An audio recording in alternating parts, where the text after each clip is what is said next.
किसी गांव में हरिया नाम का एक युवक रहता था। वह बहुत मेहनती था, पर हमेशा अपने मन में एक शंका लिए रहता कि वो अपने व्यवसाय में सफल होगा या नहीं।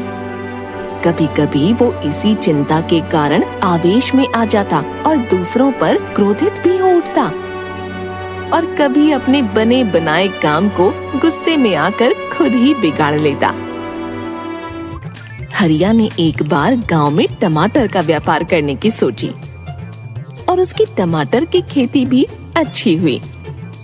हरिया टमाटर बेचने मंडी गया और एक व्यापारी से बोला, देखो भाई, मेरे टमाटर एकदम ताजे और अच्छे बीज के टमाटर हैं। इसको मैं 4 रुपए प्रति किलो ही मंडी में बेचूंगा। हाँ।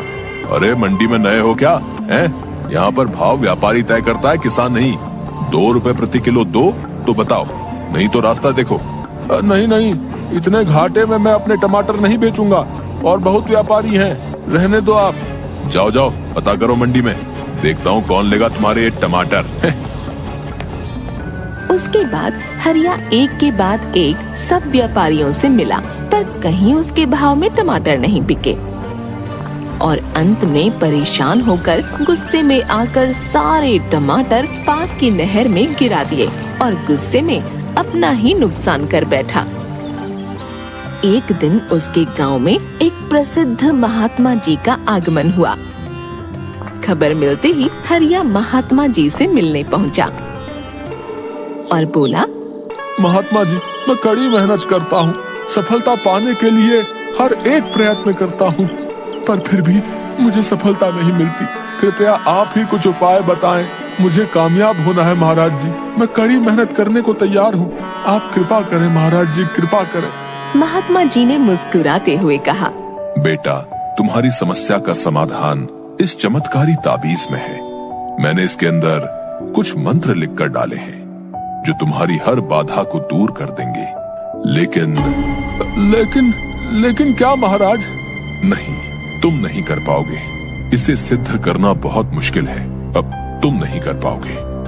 मैं कुछ भी कर लूंगा महाराज, आप बस मुझे बताइए कि करना क्या होगा। इसे सिद्ध करने के लिए तुम्हें एक रात शमशान में अकेले गुजारनी होगी। सिर्फ तुम और तुम्हारे गले में ये ताबीज होगा। शमशान का नाम सुनते ही हरिया का चेहरा पीला पड़ गया। हरिया कांपते हुए बोला, लेकिन मैं रात भर अकेले कैसे रहूंगा? घबराओ मत, ये कोई मामूली ताबीज नहीं है। ये हर संकट से तुम्हें बचाएगा। हरिया ने पूरी रात शमशान में बिताई और सुबह होते ही महात्मा जी के पास जा पहुंचा। हे महात्मा, आप महान हैं। सचमुच ये ताबीज दिव्य है, वरना मेरे जैसा डरपोक व्यक्ति रात बिताना तो दूर, शमशान के करीब भी नहीं जा सकता था। निश्चय ही अब मैं सफलता प्राप्त कर सकता हूँ। इस घटना के बाद हरिया बिल्कुल बदल गया। अब वह जो भी करता उसे विश्वास होता कि ताबीज की शक्ति के कारण वह उसमें सफल होगा, और धीरे धीरे यह हुआ भी। वह गांव के सबसे सफल लोगों में गिना जाने लगा। हरिया बहुत बड़ा सब्जियों का व्यापारी बन गया। दूर दूर के गांव तक अब हरिया की सब्जियां जाने लगीं। इस बात के करीब 1 साल बाद फिर वही महात्मा गांव में पधारे। हरिया तुरंत उनके दर्शन को गया और उनके दिए चमत्कारी ताबीज का गुणगान करने लगा। तब महात्मा जी बोले, बेटे, जरा अपनी ताबीज निकाल कर देना।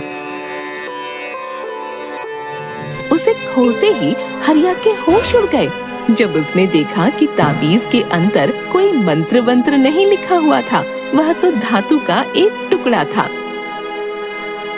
ये क्या महात्मा जी, ये तो एक मामूली ताबीज है, फिर इसने मुझे सफलता कैसे दिलाई? सही कहा तुमने, तुम्हें सफलता इस ताबीज ने नहीं बल्कि तुम्हारे विश्वास की शक्ति ने दिलाई है। पुत्र, हम इंसानों को भगवान ने एक विशेष शक्ति देकर यहाँ भेजा है, वो है विश्वास की शक्ति। तुम अपने कार्य क्षेत्र में इसलिए सफल नहीं हो पा रहे थे क्योंकि तुम्हें खुद पर यकीन नहीं था, खुद पर विश्वास नहीं था। लेकिन जब इस ताबीज की वजह से तुम्हारे अंदर वो विश्वास पैदा हो गया तो तुम सफल होते चले गए। हरिया महात्मा जी की बात को गंभीरता से सुन रहा था और उसे आज एक बहुत बड़ी सीख मिली थी कि यदि उसे किसी भी क्षेत्र में सफल होना है तो उसे अपने प्रयत्नों पर विश्वास करना होगा। यदि वह खुद पर विश्वास कर लेता है तो उसकी सफलता का प्रतिशत हमेशा बढ़ता चला जाएगा। इस तरह से महात्मा का दिया हुआ मामूली ताबीज हरिया के लिए चमत्कारी ताबीज साबित हुआ।